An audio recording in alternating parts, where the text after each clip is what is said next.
Hi guys, and welcome to another Q&A episode. I'll be answering some questions for you and discussing a topic, all of this on top of gameplay from StarDrive2. Question number 1, what got you into gaming? By Lee the Bean. I'm not exactly sure. I've just always loved technology and I've loved gaming. I actually have a photo of me at the age of about 2ish, I think, where I'm just bashing buttons on my granddad's old PC. Question number 2, what do you enjoy eating at a braai? Braai is barbecue, like a barbecue, better than a barbecue. Anyway, I really enjoy braaibroodjies, which is basically a sandwich with tomato, onion, cheese, and you grill it on the fire. And then also lamb chops, chicken, all the basic things. Question number 3. An apocalypse or a zombie infestation has taken place. You have to travel 2,000 kilometers to get to safety. What do you take with you? Definitely water bottles, baseball bat, compass, spare clothes, paper, wire, canned food. I'm used to carrying a shit ton of stuff on my back, so taking a lot of essentials won't be difficult. Question number 4. Your most comfy shoes? Definitely my World Industry skate shoes. They suit my foot shape a bit better than normal shoes, because I don't have a very high bridge, so I would definitely say my skate shoes. Question number 5. What should be in a perfect day? At least one thunderstorm. Definitely a thunderstorm. Question number 6. What has been your favorite event to cosplay at? This is from Eric de Villiers. Definitely Geekfest. I've been to every one, and I debuted my first cosplay at Geekfest 2014, and it's definitely my favorite event. Question number 7. Why did you start a YouTube channel? It was a way for me to climb out of my shell. I have performance anxiety, and it seemed like a good way to start getting over that. Question number 8. What word describes you? I am stubborn. Stubborn as hell. Stubborn is definitely a word to describe me with. It's not really a good thing, but I've tried and I can't help it. I'm stubborn. Question number 9. Best childhood memory? By Lone Wanderer 111. This is a tough one because there's quite a few. I'd say sitting at the kitchen counter doing my homework while my gran made me some sandwiches, visiting them by the sea on school holidays, just being in her presence basically. I really miss her, being so far away, and I'm afraid that one day something will happen and that I can't visit her again. Question number 10. What animals do you find scary? Definitely baboons and monkeys. I do not like them. I'm an animal person, but if you bring a monkey close to me, I will kill it. I will kill you. Just don't. It's not a joke. It's not funny. I don't do monkeys. Okay, now that we're done with the questions, today's topic is not really a light-hearted topic. It's not a funny topic. My topic is anxiety and depression. I recently went off the grid for a while, so I thought this is a good opportunity to explain why and why it might possibly happen again in the future, though I hope it doesn't, because it's an issue for me, and I don't think it's just gonna go away. I have some issues with anxiety. I'm not sure why. I always have, whether I'm in the room with people or if it's online, I've always had, and I have this anxiety issue about performing, or not performing, yes, but also just being me in a way.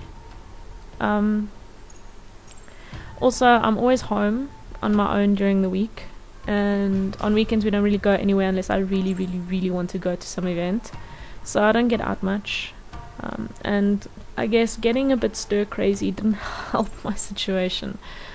So a while ago I logged onto Facebook. I shared a few funny things or interesting ideas like I always do, and I got an opinionated comment that I wasn't interested in getting.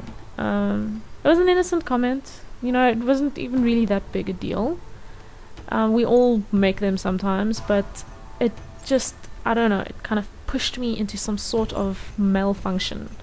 Anyway, it took about 10 minutes for that to completely spiral into tears, self-doubt, insecurity, anger, loneliness, more anger. I felt that I had my reasons, my likes, my ways, my ideas, and who gave, you the right to make me feel bad about it? And that quickly escalated to, maybe they're right. Maybe everything I like or feel or care about is stupid and wrong, and that escalated further into maybe I'm some worthless piece of crap, and I decided I need to leave. I need to shut down my social media for a while and my social life until I know what the fuck is going on with me. A lot of people would jock this down to PMS or something, and I actually think in the past when I had less severe moments or attacks or whatever you want to call them, I did that too. I'm just being stupid or something. But this was bad. This was very unlike me, and I knew something was wrong. So I disappeared, if you want to call it that. I immediately felt as if I could breathe a bit easier. I had so much more time to do what I wanted, but at that stage, I felt so drained. I just lay down on the couch, ate some ice cream, watched some series until the day went by. My brain kept telling me I'm being stupid and oversensitive, and that I should just stop it. And then after that, it reverted back to telling me I'm useless, no one cares, and then it went to some darker places, and I snapped back thinking, really? It was just a comment. It's not even an offensive one, but I was just so overwhelmed with wave after wave of emotion until I felt empty, and it was almost like I went onto autopilot. I just didn't care, or didn't feel I could care about anything.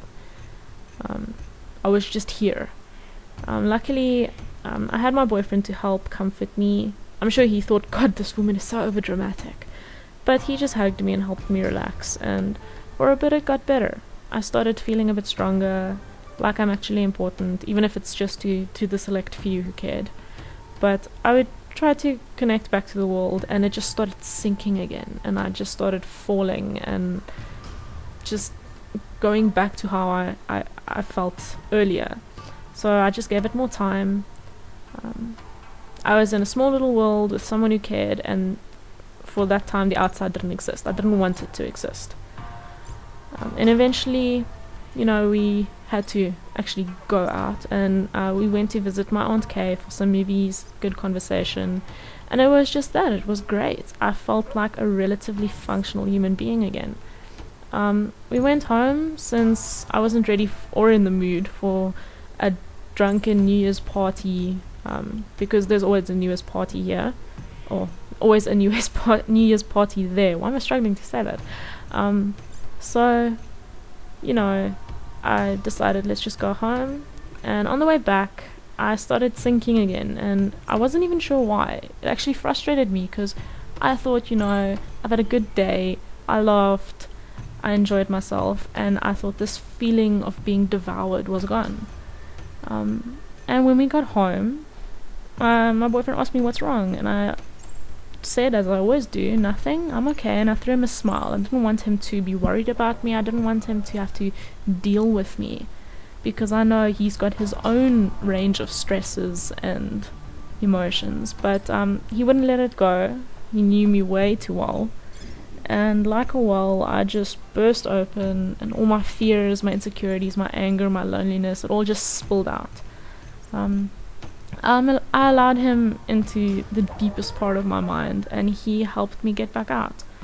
The rest of the evening started to go a bit better, even though I had moments of tears, and I had moments where I just zoned out. But we had a fairly nice New Year's Eve together. The next day I felt okay, really okay actually. I could feel there were still some spots of anger at everything and everyone, but I felt lighter.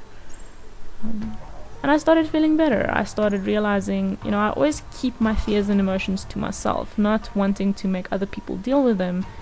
I was always trying to be happy and fluffy and smiling, and, you know, in that way have other people be happy and fluffy and smiling, but it was just making it worse. I wasn't validating that I was feeling and I was upset at things or I was angry at things. I just pushed it aside and said, it's okay, it doesn't matter, just smile.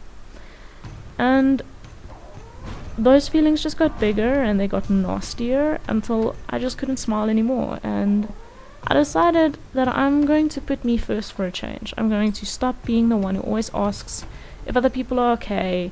I'm going to stop sacrificing what I want because other people want something else. I'm going to make sure that my feelings are in check first.